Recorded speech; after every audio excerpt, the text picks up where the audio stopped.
How we doing, everyone? This is Don Strouble here with the Orlando Magic Roundtable, bringing you episode 23 of the Full Court Magic podcast. As always, this episode is powered by Roundtable Sports, and we are in the off season. We've been in the off season, but now it's like, we're really starting to hear some of this chatter and speculation about what's going to happen with this Orlando Magic team after they were what's the good word for it? I feel like I've used disappointing so many times. But that's really the only word I can think of here. A disappointing exit from the first round of the playoffs, and maybe some ways it's like, okay, they took the number one seed Detroit Pistons to the brink, but they still blew a 3-1 lead.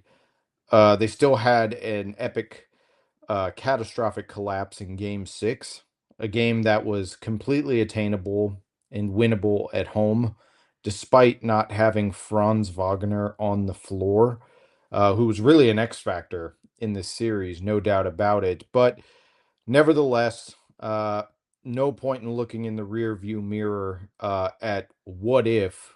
We should only look in the rear view mirror to evaluate what happened with the team and what it should do moving forward, because as you all know, the Magic wasted no time in dismissing head coach Jamahl Mosley following the Game 7 loss on May 3rd. By May 4th, the morning of, I was publishing my article immediately, along with every other outlet that had gotten the news that Mosley was out the door.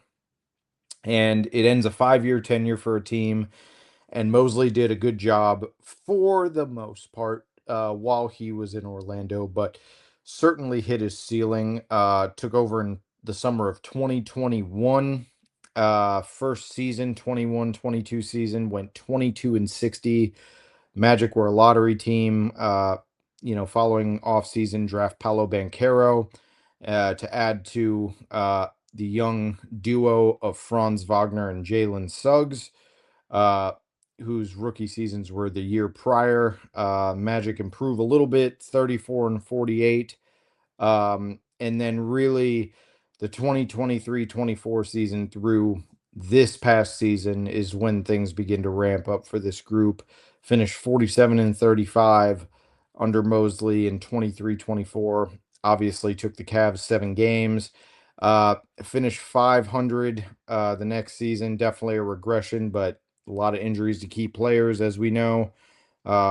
Hate to sound like Jeff Weltman talking about injuries, but I mean, that was definitely a major cause of the struggles in 24-25, more so than this season, I would say. And then finally, they got through the play in it last season after going 500 and, lost to the Boston Celtics in 5 games. And then finally this year, 45-37, eighth seed, looked like the season was on death's door.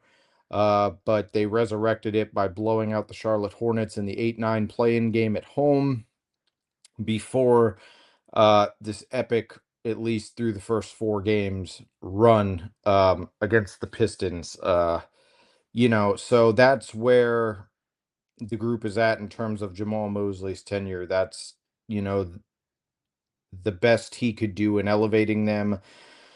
Finishes after 5 seasons, 410 regular season games, 189 and 221, 7-12 through 19 playoff games. And I think that at the end of the day, with Jamahl Mosley coming into this situation as a rookie head coach, the Magic were destined to be bottom feeders that first year in the Eastern Conference, and they were, but then things, rapidly started to progress and turn around.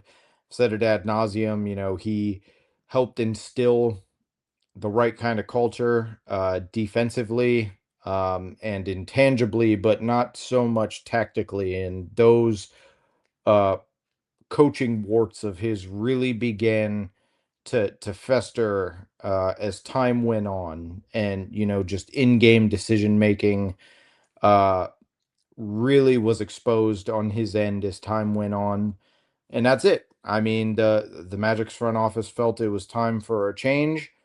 Um, President of Basketball Operations Jeff Weltman felt this was the next step, and now the offseason chatter has begun. And it's interesting. There was a lot of people, media personalities, former players that weren't happy with this move.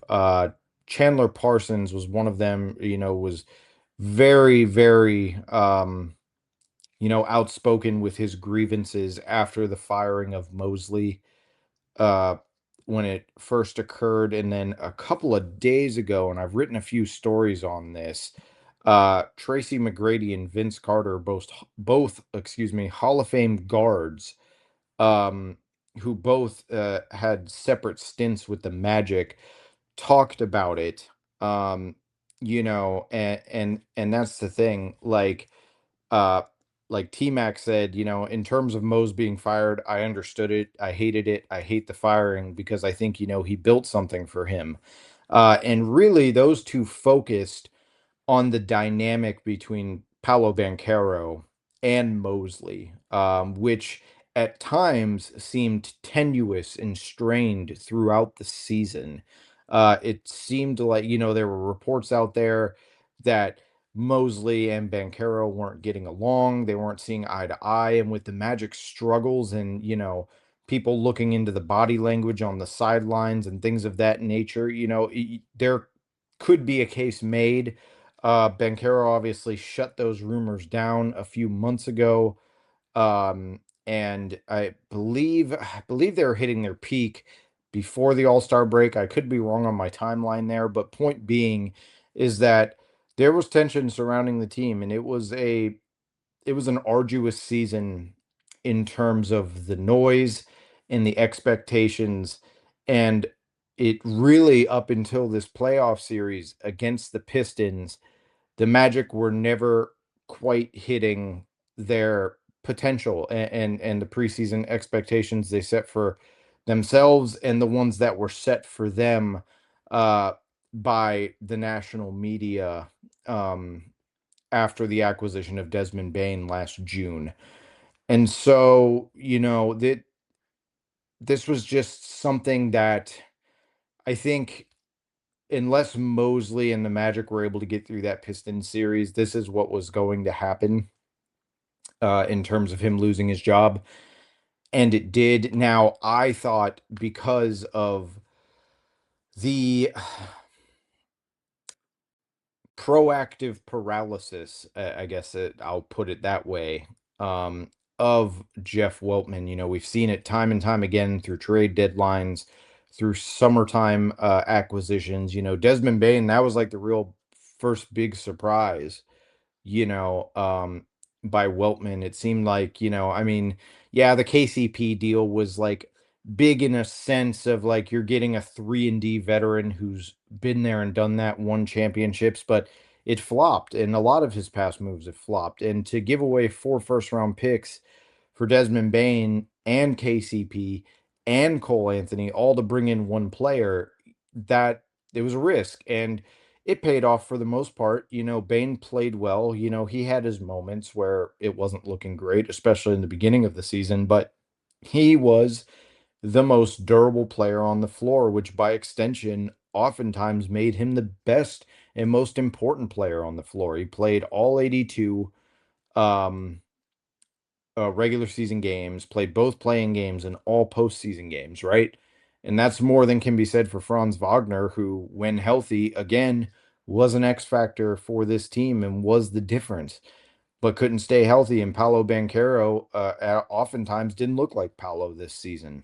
Um, so, Weltman's decision to fire Mosley, it shows that he wants the team to improve. But as I talked about in the last podcast episode, it was a lot of, repetitive excuse making, focusing on one excuse being the injuries. And again, while there is merit to the injury excuse, because it was very real, it'll be interesting to see what Weltman does beyond hiring a new coach, because he's got to land this coaching hire, especially after the DeVos family And the Magic organization decided to extend Weltman quietly in the middle or earlier in the regular season around the time when the Magic were looking, uh, pretty good during that NBA Cup run.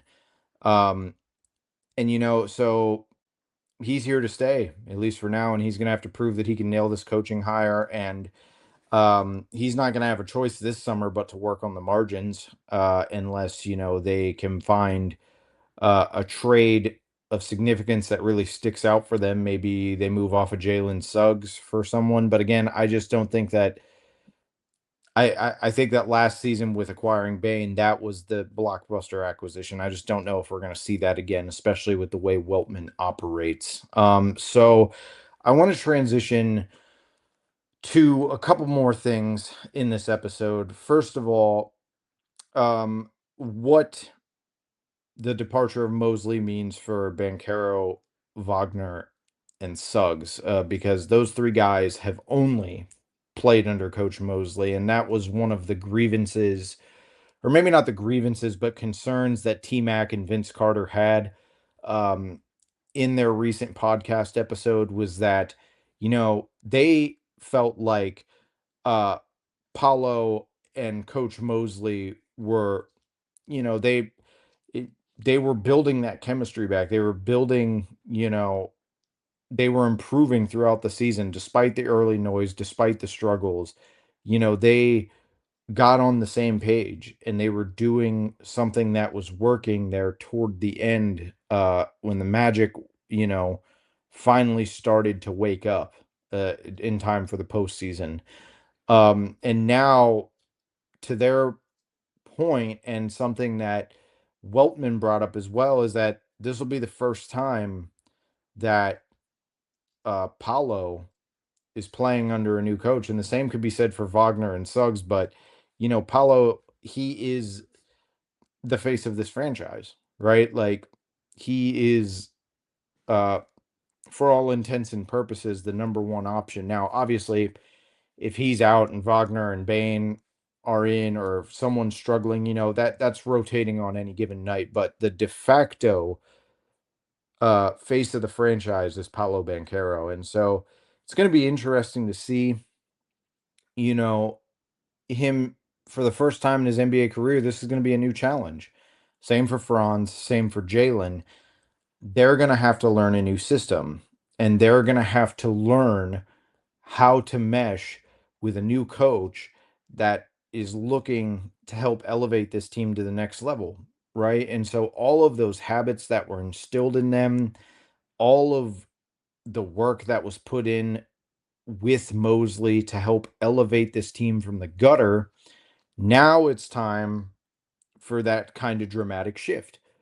And so that's going to be a challenge for these guys. It's going to be a challenge for Paulo, because he's going to have to continue to be a leader for this team and continue to play his best basketball, to show that, yes, I am the face of this franchise. I am capable of getting us to the next level. And we've seen Paulo be a playoff riser, but in these playoffs, we also seen him shrink. And he wasn't the only one. That game 6 collapse, that was a whole team thing. But Paulo couldn't do anything to lift them out of that, right? Especially, it was crazy to see him drop, a career playoff high 45 points, go pound for pound with Cade Cunningham in that game 5 loss, and then come home and shoot 4 for 20 from the field and just absolutely shrink. So he's had his high moments and the lowest of lows, all within this one series against the Pistons. So whoever this new coach is, it's going to be on Banchero to adjust to that, just like it's going to be on Wagner and Suggs, barring any sort of drastic trade, or blockbuster trade that sees one of those other two guys go. But uh, Paolo is truly, in my view, right now, just in terms of like the contract and everything else, I would say him and Franz like 1 and 1A, but Paulo is truly the number one untouchable option on this Magic roster. Like, he's not getting moved. At least not right now. We'll see where things are in a couple of years, but they are not moving Paolo Banchero. And so that's why, I believe T Mac and Vince Carter put an emphasis on Paolo getting used to a new coach. And they talked about him at length during that episode. Um, and it's why I'm putting emphasis on it as well. So I'm going to wrap up here with who do we think this next coach could be? Well, I had talked off record with colleagues about different replacements for Mosley. Should he be fired well before the season ended? And, there was talk about Taylor Jenkins, former Memphis Grizzlies head coach, which obviously, took the job with the Bucks. Mike Malone, championship winning head coach, the Denver Nuggets formerly, but now it's going to be the new head coach for North Carolina basketball. And so that leaves options. But I thought that those two could have been some of the better ones. So where are directions pointing now? Well, most of the offseason chatter and a recurring name that I've heard pop up is Billy Donovan. And I know you guys have heard it too. I know you've seen it too. You've probably engaged in those conversations. And Billy Donovan would be interesting because it would be almost a reunion of sorts, given that he was about to take the Magic job in 2007, but backed out at the last minute to return to the University of Florida. Since then, he has coached the Oklahoma City Thunder, was really successful with that Kevin Durant, Russell Westbrook era of the Thunder, um, and then spent the last several seasons with the Chicago Bulls, where they were trapped in play-in purgatory or worse, and chose to resign after another disappointing season. The Bulls obviously rebuilding their front office. Just hired the Magic's assistant GM Stephen Mervis to help rebuild that front office. Um, and it'll be interesting to see if this is the next step for Billy. He's obviously got those Central Florida ties. Um, he has veteran experience, like even despite all the bad years with the Bulls, through 882 NBA games,